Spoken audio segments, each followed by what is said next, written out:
तू हिरे माझा मितवा या मालिकेच्या 26 जुलैच्या भागामध्ये आपल्याला पाहायला मिळणार आहे. अर्णवला ईश्वरीचा साखरपुडा ठरला आहे हे कळल्यावर तो खूप अस्वस्थ झालेला असतो. अर्णवला सारखे ईश्वरीची आठवण येत असते. त्याला सारखे ईश्वरीचे बोलणे आठवत असते. अर्णव कितीही नाही म्हणला ना तरी तो स्वतःला ईश्वरीपासून लांब करू शकत नसतो. अर्णवला त्याच्या प्रेमाची जाणीव होत असते. अर्णव आणि ईश्वरीचा साखरपुडा एकाच दिवशी असतो. अर्णव त्याचा साखरपुडा सोडून ईश्वरीकडे चाललेला असतो. अर्णव त्याची गाडी खूप जोरात चालवत असतो. इकडे ईश्वरी आणि राकेशचा साखरपुडा चाललेला असतो. घरातले सगळेजण खूप आनंदात असतात. राकेश ईश्वरीच्या हातामध्ये अंगठी घालणार असतो. तेवढ्यात तिथे अर्णव येतो.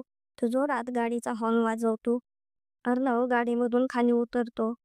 अर्णव घराबाहेरच असतो. तेव्हा राकेशच्या हातामधली अंगठी खाली पडून अर्णवच्या पायाजवळ येऊन थांबते. अर्णवला बाहेरूनच आतमध्ये कोण आहे ते दिसत असते. अर्णवला राकेशचा चेहरा दिसतो. त्याला तिथे त्याचे जिजू आहेत असे वाटत असते. पण आता अर्णवचा हा संशय खरा असेल का? अर्णव आतमध्ये जाऊन बघेल का? तिथे नक्की कोण आहे ते? राकेश आहे का त्याचे जिजू आहेत?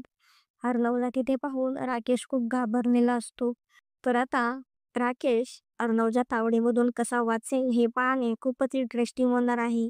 असेच नवनवीन अपडेट जाणून घेण्यासाठी आपल्या चॅनलला नक्की सबस्क्राईब करा.